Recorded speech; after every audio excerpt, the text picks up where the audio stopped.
Teman-teman, kalau kita perhatikan ya, pondasi Ka'bah itu dikelilingi batu marmer berwarna putih yang disebut syazarwan.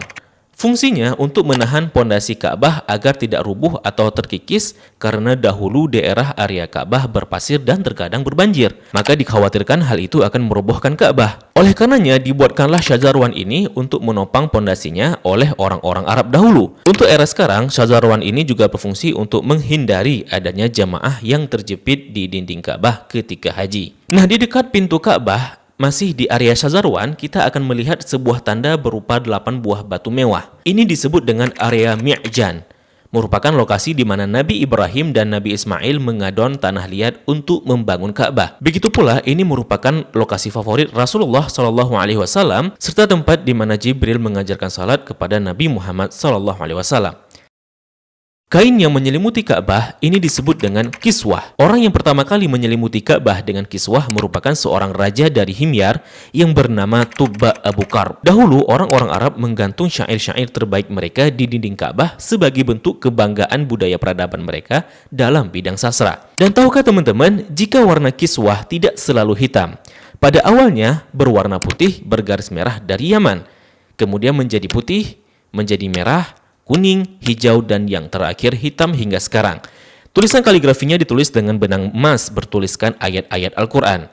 Kiswah juga memiliki kain dalaman berwarna putih yang disebut bithana kiswah untuk meresap panas dari dinding Ka'bah. Biasanya kain kiswah diganti pada tanggal 9 Dzulhijjah dan bekasnya dipotong-potong untuk dihadiahkan kepada orang-orang tertentu. Nah, dari pintu Ka'bah, di sebelah kiri pojok Ka'bah tersimpan Hajar Aswad di dalam sebuah cangkang berwarna perak. Pintu Ka'bah sendiri berjarak 2 meter dari lantai.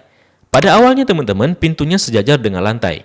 Namun karena terjadi perampokan isi Ka'bah, kemudian orang-orang Quraisy berinisiatif untuk meninggikannya. Nah, dalam perjalanan sejarahnya, pintu Ka'bah telah berubah-ubah baik bentuk, sendi maupun bahan bakunya. Pintu yang ada sekarang merupakan hadiah dari Raja Khalid bin Abdul Aziz, Raja Saudi, dan dilapisi emas murni 99 karat seberat 280 kg dengan total biaya 46 miliar.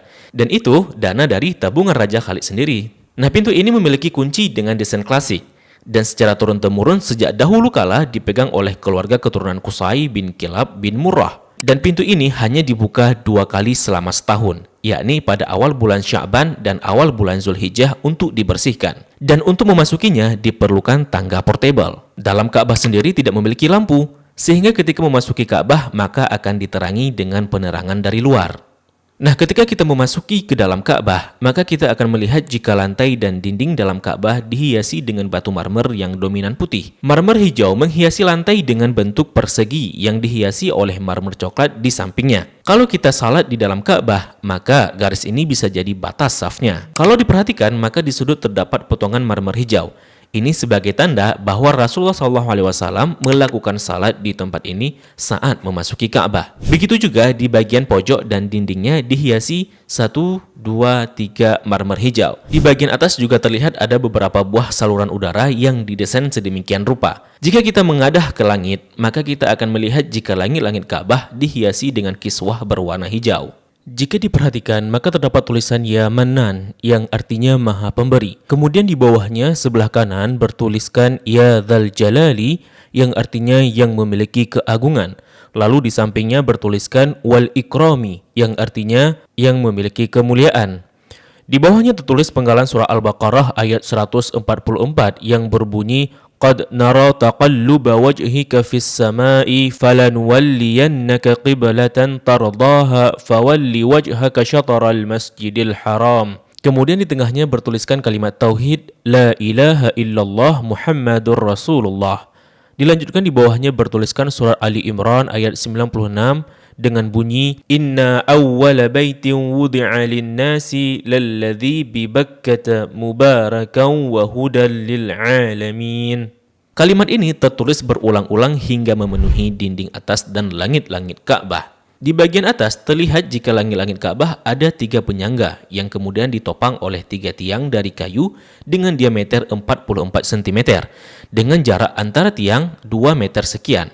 Tiang ini dihiasi dengan 6 hiasan cincin terbuat dari emas.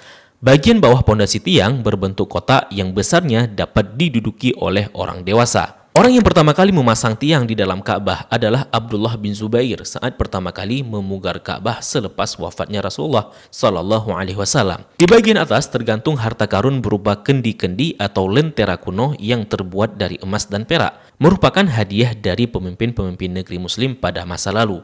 Kalau ditanya kenapa kendi-kendi ini masih digantung, ini merupakan tradisi yang sudah ada sejak masa silam. Nah, di bawahnya, tepatnya di antara tiang, terlihat sebuah meja heksagonal berwarna putih dengan atasannya dihiasi marmer hijau. Memiliki kabinet penyimpanan dengan 2 pintu dan 4 engsel. Memiliki 2 pegangan.